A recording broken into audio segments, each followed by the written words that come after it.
Olá, meu irmão, minha irmã, graça e paz, seja muito bem-vindo. Estamos aqui novamente caminhando pelas Escrituras, buscando na palavra de Deus orientação para o nosso dia a dia.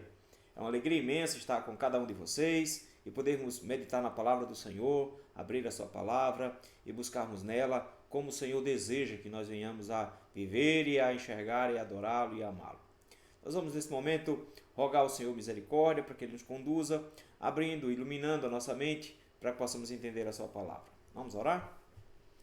Deus bendito e santo, louvado seja o teu nome, Senhor. Queremos, meu Deus, nesse momento te louvar, te bendizer, te glorificar, Senhor, porque tu és bom. E tua bondade, Senhor, se expressa em cada minuto do nosso dia. Em todos os sentidos, em cada momento, o Senhor tem mostrado sua orientação, seu desejo, e a sua vontade tem sido sempre se manifestado como boa, perfeita e agradável. Obrigado, Senhor, por este momento que o Senhor nos concede. Nós podemos meditar na tua palavra.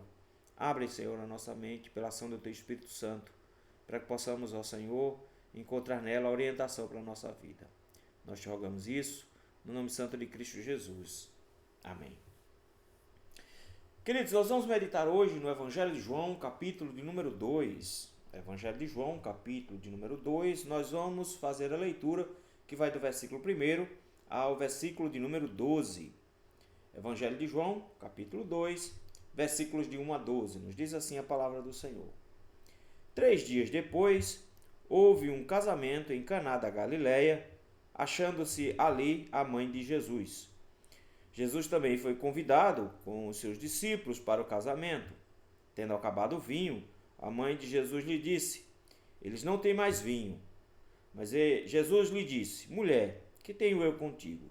Ainda não é chegada a minha hora. Então ela falou aos serventes: fazei tudo o que ele vos disser. Estavam ali 6 talhas de pedra que os judeus usavam para purificações, e cada uma levava 2 ou 3 metretas. Jesus lhe disse: enchei de águas as talhas, e eles as encheram totalmente.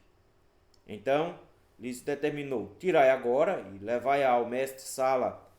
Eles o fizeram. Tendo o mestre-sala provado a água transformada em vinho, não sabendo de onde viera, se bem que o sabiam os serventes que haviam tirado a água, chamou o noivo e lhe disse: todos costumam pôr primeiro o bom vinho, e quando já beberam fartamente, serve o inferior. Tu, porém, guardaste o bom vinho até agora.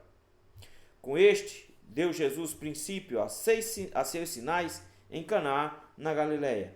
Manifestou a sua glória, e os seus discípulos creram nele. Depois disto, desceu para Cafarnaum com sua mãe, seus irmãos e seus discípulos, e ficaram ali muitos dias. Queridos, no ano de 1876, um inventor chamado Thomas Edison apresentava ao mundo uma coisa extraordinária. Depois de alguns testes, ele tinha conseguido produzir um negócio chamado lâmpada. E foi feito um evento para mostrar isso, e ele lá ligou uma lâmpada, e pela primeira vez a energia elétrica produziu luz, iluminou a sala inteira. E aquilo, meus irmãos, transformou a vida das pessoas a partir daquele instante. Transformou não só em possibilitar enxergar melhor durante a noite, não só em possibilitar, em conseguir ver melhor, mas mudou hábitos, tornou as ruas mais seguras, todas elas foram iluminadas, tornou a vida mais cômoda, mais agradável, mudou inclusive a maneira como nós dormimos. As pessoas acordavam muito cedo com o sol e dormiam muito cedo logo depois do sol, e eles passaram a dormir mais tarde, porque agora podiam ser mais produtivos, podiam trabalhar mais à noite, porque tinham luz. A luz, meus irmãos, naquele dia mudou a vida do mundo inteiro. A partir daquele dia, nunca mais ninguém foi o mesmo, a sociedade não foi a mesma. Da mesma maneira, a glória, a luz de Cristo faz conosco. A luz de Cristo, meus irmãos, ela é transformadora. E nesse sentido, queridos, essa manifestação da glória de Cristo causa, meus irmãos, uma transformação daquilo que era ordinário em algo extraordinário, aquilo que era simples em algo grandioso. A presença de Cristo, meus irmãos, com a sua luz, com a sua glória, muda qualquer circunstância, muda não só o ambiente, muda também as pessoas. E é exatamente sobre a manifestação da glória de Cristo que eu gostaria de ver com os irmãos nesta noite. Primeiramente, nós precisamos nos lembrar, meus irmãos, do que vinha acontecendo. João resolveu escrever um evangelho, em especial mostrando a divindade de Cristo, iniciou já fazendo uma exposição sobre esse conceito, mas logo depois começou a contar uma série de eventos. Cada um desses eventos é correspondente a um dia. Nós vimos lá atrás, no primeiro dia, João Batista se encontrando com um grupo de homens vindos de Jerusalém, a partir do versículo 19. No segundo dia, no versículo 29, nós temos João falando para alguns dos seus discípulos. Logo em seguida, no terceiro dia, versículo número 35, nós temos já 2 discípulos deixando João Batista para trás e seguindo a Jesus. São os nomes deles André e João. Nesse mesmo dia, André consegue encontrar um chamado Pedro, e Pedro passa a seguir Jesus também, então já são 3 dos seus discípulos. No versículo 43 inicia o 4º dia, e nesse 4º dia o texto nos diz que aparece agora também Filipe, que era da cidade de Betsaida, da mesma cidade de Pedro e de André, e que encontra mais um chamado Natanael, e Natanael é da cidade de Caná.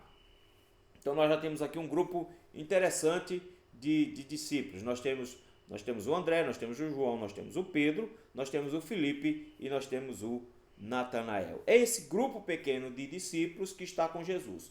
Nós vimos que Jesus tinha ou alguma casa alugada ou uma tenda armada ali na região, ali perto de onde João Batista estava ministrando, um lugar chamado Betsaida. E dali eles vão viajar. Por isso que o capítulo 2 vai começar agora com Jesus já em outro lugar. Jesus está com esses discípulos, mas eles já estão vão para outro lugar. Eles vão para um lugar chamado Caná, na Galileia. E aqui, meus irmãos, acontece um evento interessantíssimo, que Jesus vai para um casamento.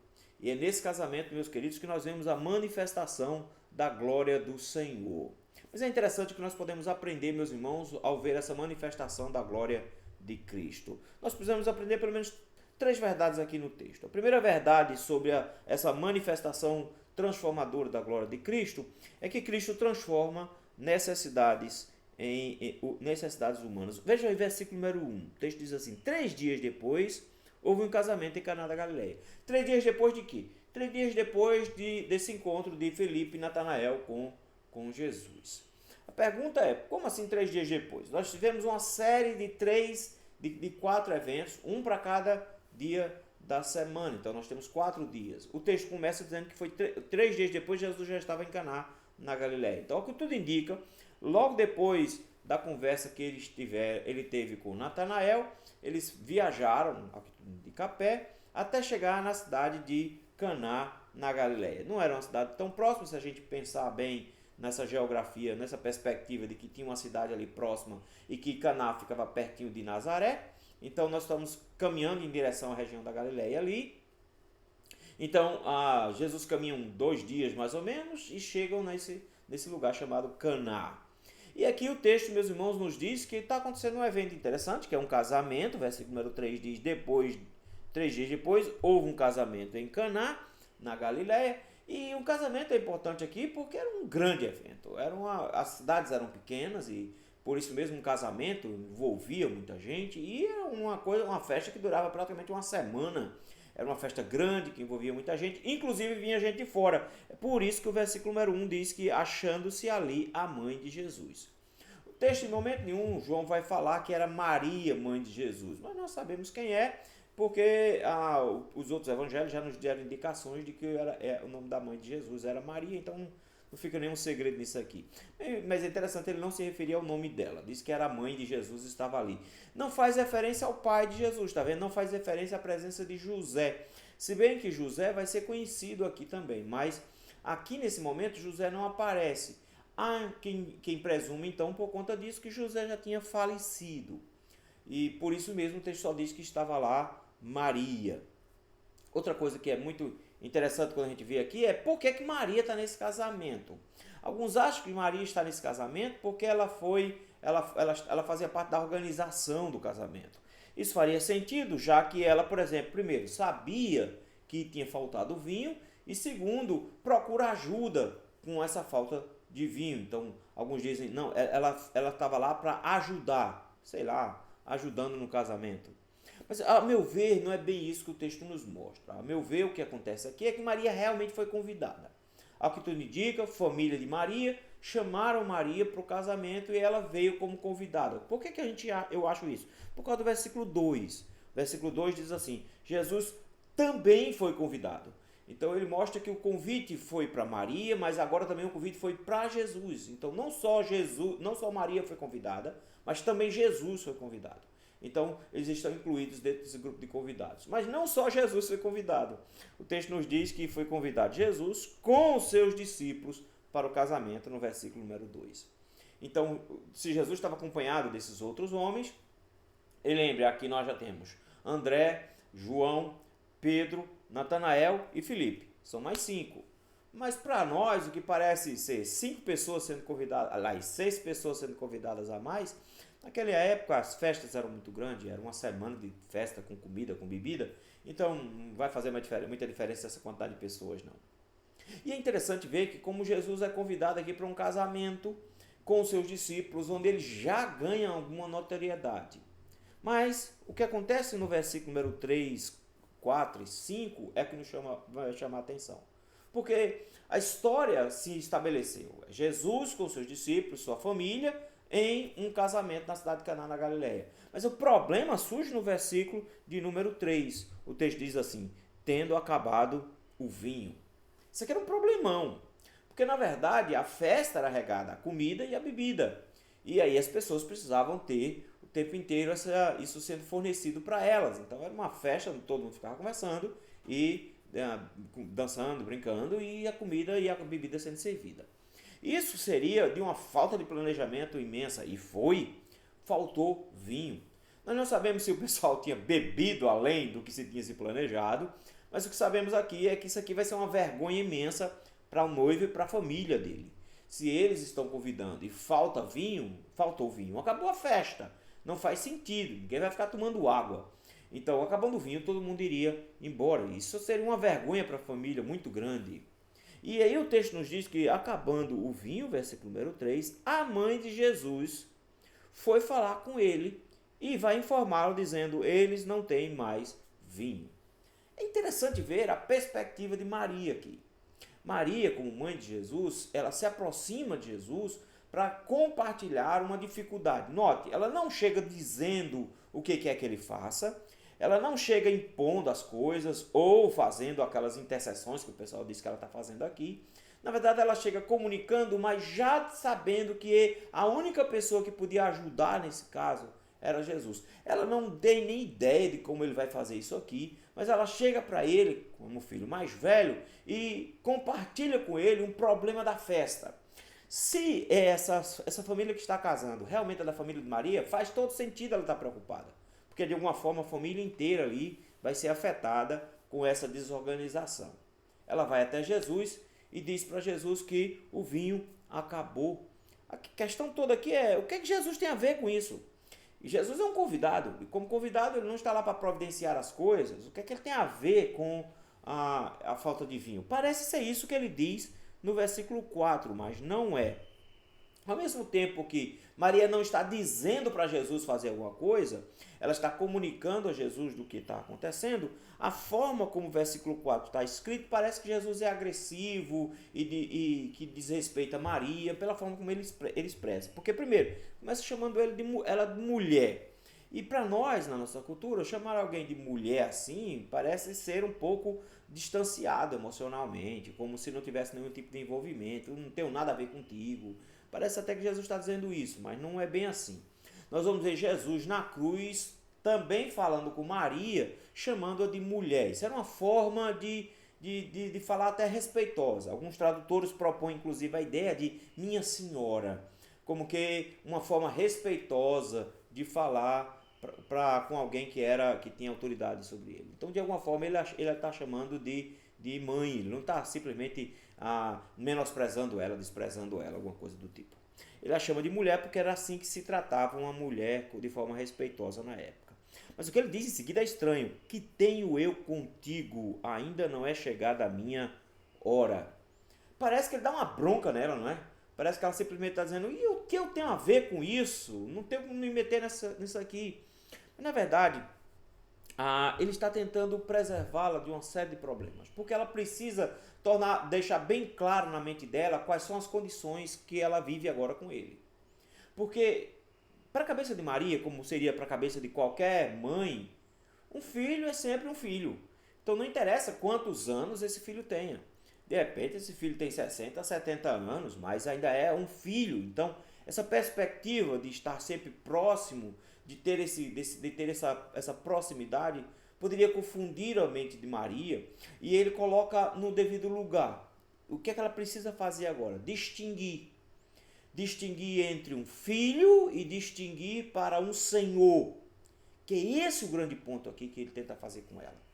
O que ele está tentando mostrar para ela é que haverá um momento em que ela precisará pensar nele muito mais como um senhor do que como um filho, até porque a situação de morte dele será mais dolorosa para ela se ela continuar olhando para ele somente como um filho.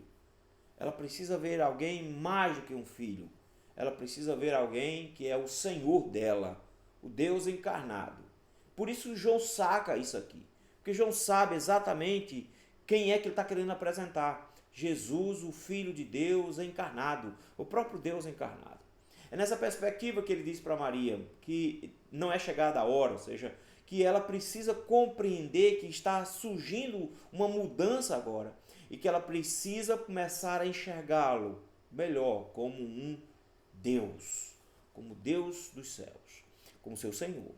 E é exatamente isso que ela faz. É interessante, porque no versículo 5 ela lida como um senhor agora. Veja, diz, e então ela falou aos serventes, fazei tudo o que ele vos disser. Note que ela agora está dizendo, este é o Senhor. É este que dá as ordens, é este que comanda. Notem que ela não se coloca interpondo, dizendo o que é que ele tem que fazer, que ele tem que intervir. Ela simplesmente está dividindo as coisas muito bem. Ela diz, ela sabe que ele vai intervir, ela sabe que ele vai ajudar de alguma maneira, porque isso ela já conhecia muito bem, mas ela sabe distinguir agora, e por isso ela coloca, ele é o Senhor, é ele quem manda. Ela não se coloca dizendo, olha, faça isso porque ele vai fazer, eu vou pedir para ele fazer. Ela não toma a dianteira, ela não é aquela que vai à frente. Então ela não se posiciona como uma intercessora, ela não se posiciona como o braço direito de Jesus, ela não se posiciona como aquela que diz o que Jesus tem que fazer e que Jesus faz porque ela é mãe, como muitos dizem aí. Ela se coloca como serva aqui e diz, os outros servos devem fazer exatamente o que ele manda. E é bonito ver isso, meus irmãos, porque no momento em que ela diz isso, ela mostra que ela tem compreensão correta de que só quem pode resolver o problema é Jesus. E é impressionante, porque o primeiro milagre de Jesus, logo de cara, quando ele vai manifestar a sua glória, ele faz isso justamente suprindo uma necessidade humana. Ele mostra que as necessidades às vezes podem ser grandes ou podem ser pequenas, mas que ele está atento a cada uma dessas necessidades. E é exatamente essa grande lição que nós temos aqui, meus irmãos. Se nós temos um Deus glorioso, que muda e transforma as situações do cotidiano, ordinárias, em coisas extraordinárias, nós precisamos aprender que nós devemos levar para Ele todas as nossas necessidades, que Ele tem poder para agir, que Ele tem força para agir, que Ele pode mudar todas as coisas, sejam elas coisas pequenas do cotidiano ou sejam coisas grandes.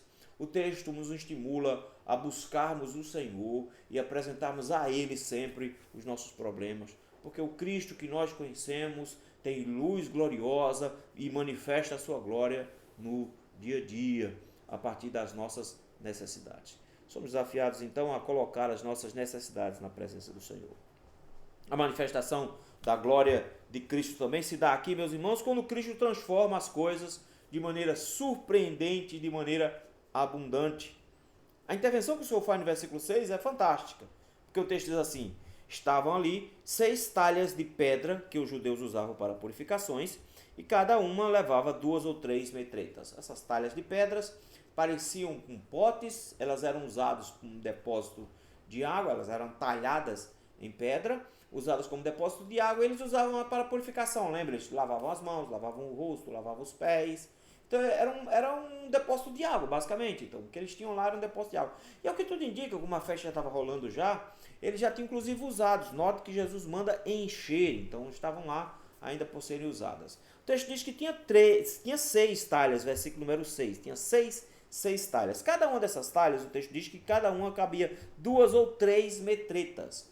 Uma metreta tinha mais ou menos aí uns 30 e poucos litros, 32 litros mais ou menos, era aquele que cabia. Então ela disse que cada uma dessas pegava 2 ou 3 metretas. Então você fica aí na faixa entre 60, 90 até 100 litros. Cada uma dessas tinha 100 litros. Então a gente tem aqui, na faixa que se tinha 6 talhas, nós temos entre 500 e 600 litros de água.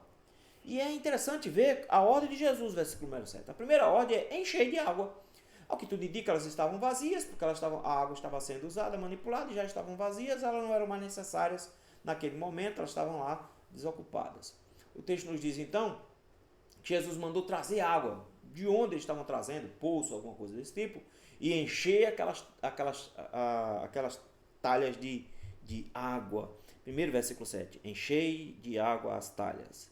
E o texto diz que eles encheram. Mas olha que interessante. Maria disse lá no versículo de número 5 que eles deveriam fazer tudo o que o Senhor Jesus dissesse. Que aqueles serventes deveriam cumprir qualquer ordem, por mais absurda que a ordem fosse. A ordem era encher com 600 litros, quase 600 litros de água, umas vasilhas que tinham lá atrás. Pronto, a ordem era essa. Por isso que o texto faz questão de dizer que eles estão fazendo exatamente aquilo que Jesus mandou. Eles foram lá e obedeceram, e encheram, e o texto diz, versículo 7, totalmente. Para mostrar que não tinha pouca água, tinha bastante água. Se você pensar em 600 litros d'água, 500 a 600 litros d'água, basicamente uma caixa d'água pequena. Então, eles botaram muita água ali, transportaram a água e encheram completamente. Depois que eles encheram, o texto nos diz, versículo número 8, Jesus dá uma ordem que parece completamente absurda. Tirai agora, levai ao mestre-sala. O mestre-sala era uma espécie de coordenador da festa e que era o responsável por aquilo ali. Então ele de alguma forma administrava ali e ele ficava justamente no meio da festa. E ele, como ele estava administrando esse negócio, a ideia era levar a água para esse camarada. Ele era o especialista que iria cuidar de tudo isso aqui, inclusive para experimentar o vinho e a comida e assim por diante que estava sendo servido para ver se estava com qualidade. O texto diz que eles deveriam levar para o mestre-sala. E o que foi que eles fizeram? Versículo 8, eles levaram para o mestre-sala. Vejam, meus irmãos, são 500 a 600 litros de água sendo transportadas para que chegue até esse mestre-sala lá dentro da festa. Versículo número 9 e 10 vai nos mostrar o que aconteceu como milagre. Eu quero que você note aqui que não teve nenhuma ação espetacular de Jesus. Ele não se levantou, colocou a mão na água, benzeu a água de qualquer maneira. Ele simplesmente deu ordens externas e distantes, tá vendo? Ele simplesmente disse, vai lá e encha d'água. Tá cheio, agora pegue lá e leve lá em tal canto. Ele está de longe, ele está simplesmente dando ordens. E as ordens vão acontecendo. Ele nem sequer fala com a água, não dá ordem nenhuma na água. Ele simplesmente dá ordem para os funcionários. Os funcionários vão fazendo o que ele manda. E olha só o que acontece no versículo número 9. Tendo o mestre-sala provado a água, transformada em vinho, e agora João faz um adendo, diz a água já não é mais água, a água foi transformada em vinho. Essa transformação, meus irmãos, foi real. O que Jesus fez foi reconfigurar as moléculas e transformar em molécula de vinho. Ele sabe como funciona cada uma das moléculas e tem poder suficiente para manipulá-las. E o que ele fez foi transformar moléculas de água em moléculas de vinho. E transformado em vinho. O texto diz que o mestre-sala não sabia de onde vinha. A única coisa que ele recebeu em frente a ele foi 6 vasilhas grandes, cheias de vinho. Foi o que ele recebeu. O que ele precisava fazer? Comprovar a qualidade daquele material. Primeiro, veja a quantidade. São quase 600 litros de vinho agora. Não é mais água, 600 litros de vinho.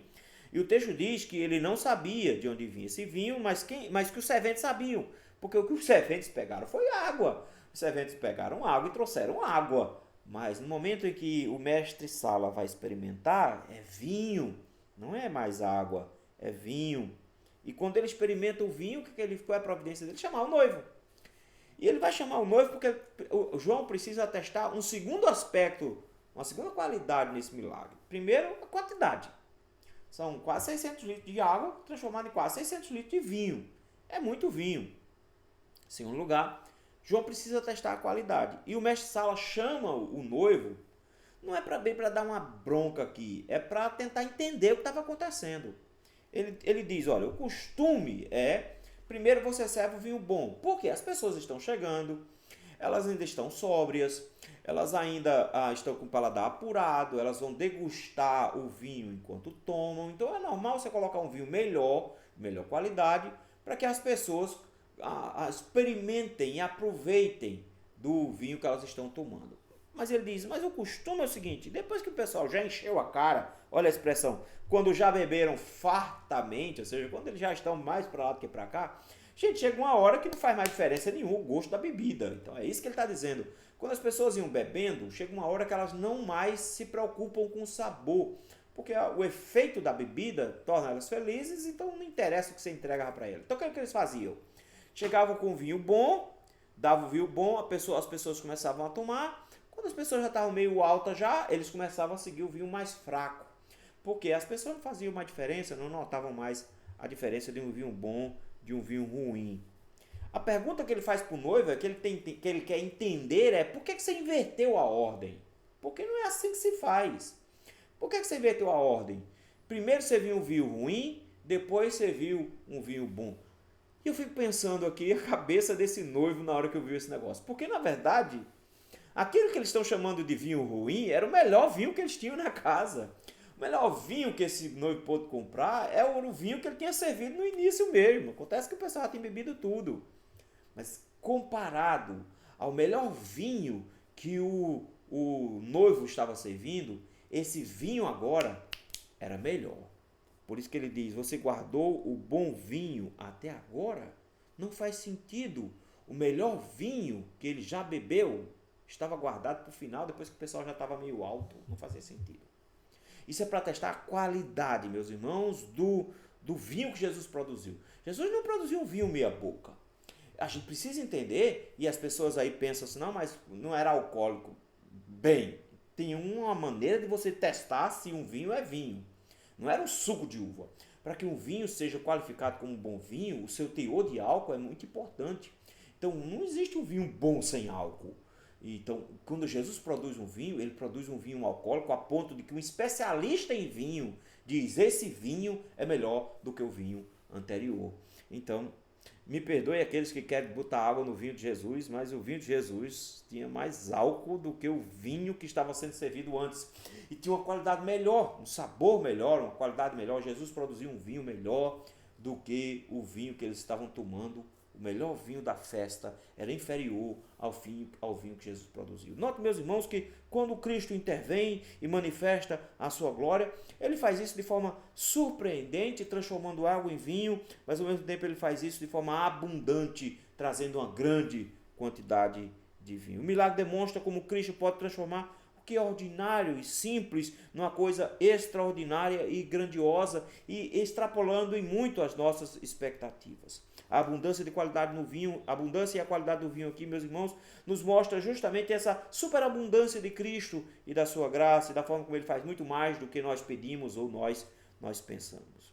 Isso nos estimula, meus irmãos, a estarmos sempre buscando o Senhor, a continuarmos confiando nele, sabendo que o Senhor sempre tem reservado o melhor para nós, de que nossos pensamentos, nossos sonhos, nossas expectativas, aqueles nossos desejos não são nada comparado ao que Cristo tem guardado para nós. Às vezes nós não recebemos algo e ficamos chateados. Na verdade, o que o Senhor nos mostra é que o que Ele tem guardado para nós é muito maior e muito melhor do que aquilo que nós estávamos pretendendo, desejando de repente.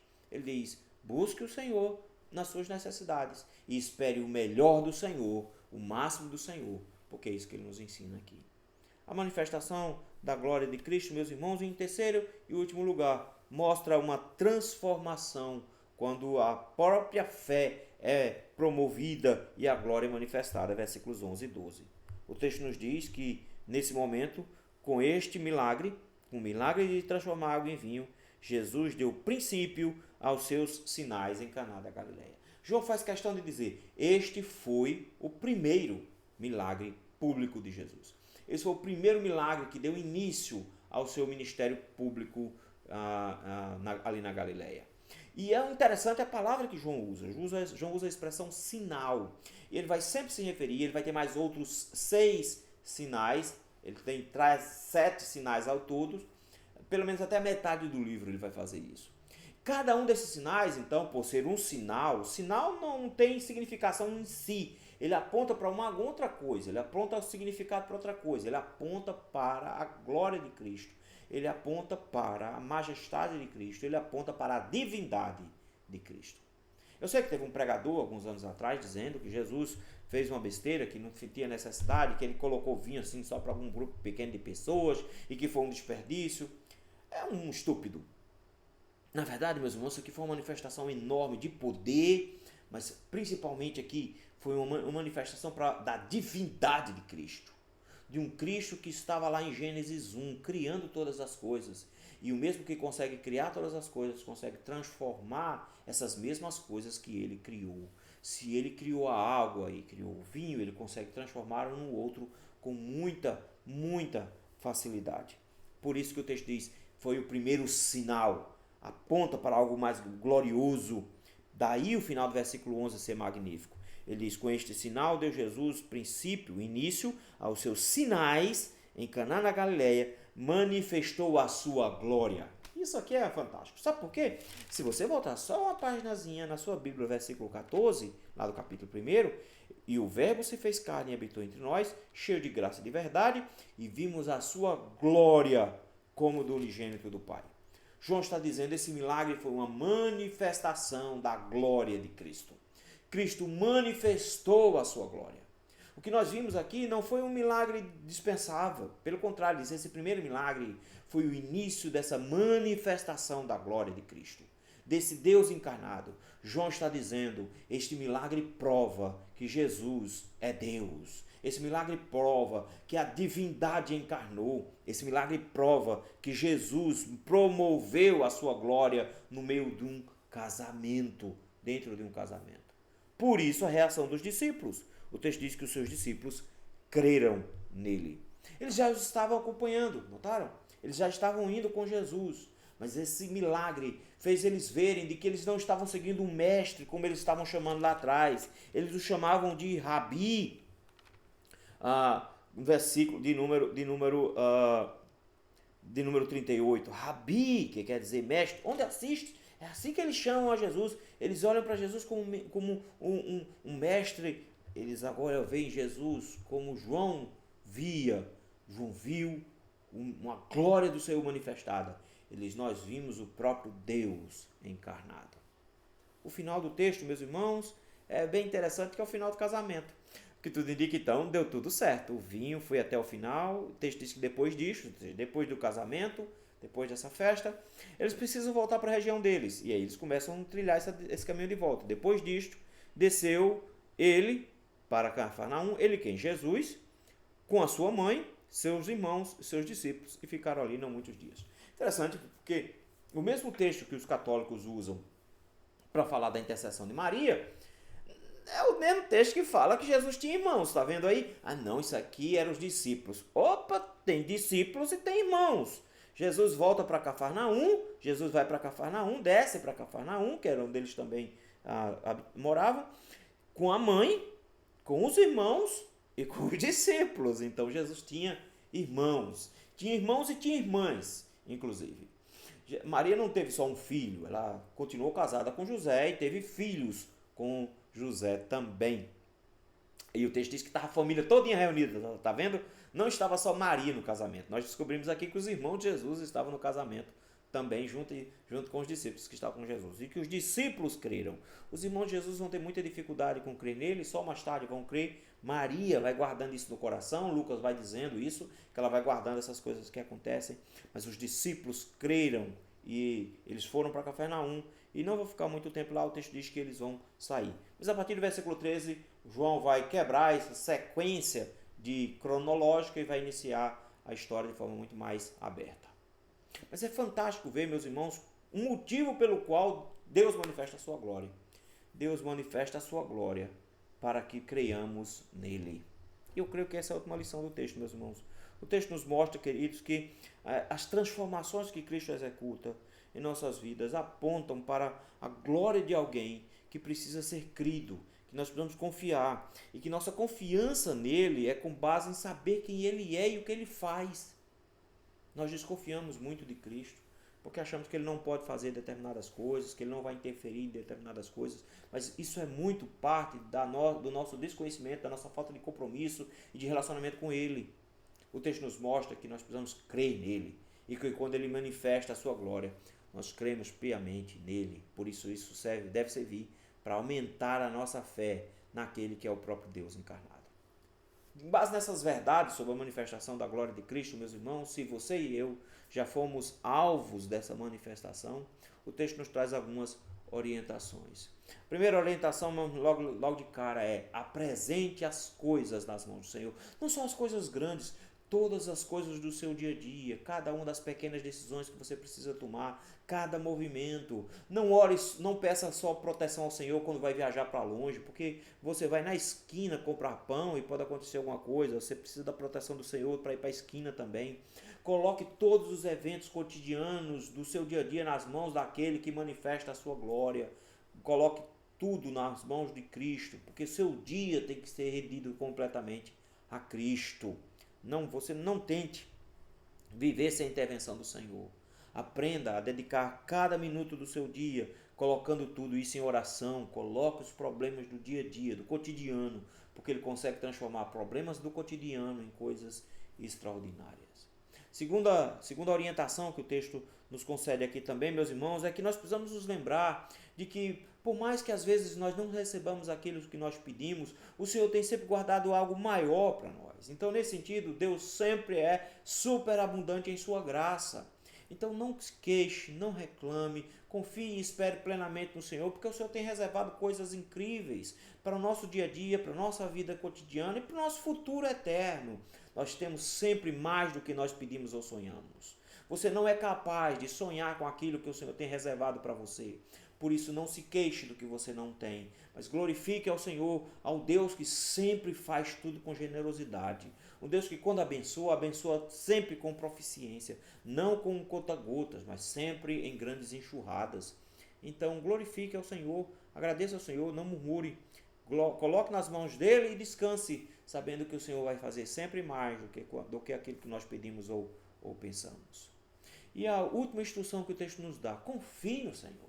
Aprenda a receber esses milagres do Senhor, a se apropriar desse relacionamento que você tem com o Senhor. E enquanto você conhece mais o Deus que intervém, mais o Deus que apresenta a sua glória, quanto mais você conhecer e enxergar da glória de Cristo, mais você deve confiar nele, mais você deve entregar o seu coração a ele, porque foi para isso que ele se manifestou a você, para que você confie nele. Confie plenamente a ponto de descansar o seu coração. Sem ansiedade, sem angústia, sem sofrimento, sem aperreio. Você precisa descansar o coração no Senhor para aprender a confiar nele. Porque um Deus que faz algo tão magnífico como esse não vai nos deixar na mão. Então nós podemos crer completamente nele, descansar o nosso coração nele. O primeiro milagre de Jesus, meus irmãos, é uma manifestação de um brilho que não só iluminou uma festa, mas que iluminou um mundo.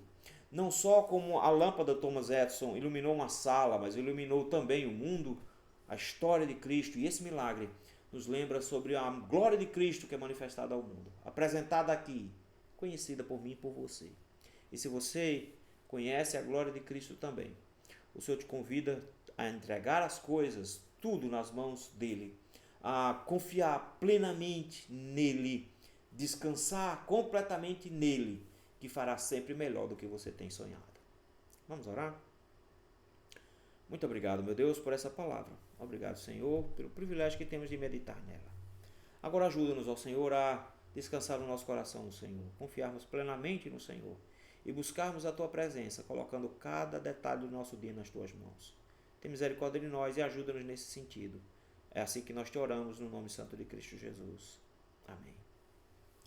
Queridos, muito obrigado pela presença de você, muito obrigado por estar conosco, sempre estudando a palavra do Senhor. Se você está passando por aqui e ainda não é inscrito em nosso canal, se inscreve em nosso canal, aciona as notificações Você assim vai receber sempre as nossas atualizações. Se você já é inscrito, não saia daqui antes de curtir, de comentar e de compartilhar esse material para que outras pessoas também conheçam da palavra do Senhor. Isso também é evangelizar, viu? Se você é aqui de Recife, continua convidado a estar conosco todo domingo às 9h30 da manhã e cultos seguidos de escola dominical, e às 6 horas da noite nós temos culto também ali na igreja presbiteriana do Largo da Paz, no bairro de Afogados, tá bom? Nós ficamos por aqui e voltamos para a próxima quinta, se assim o Senhor nos permitir. Até lá, tchau, tchau.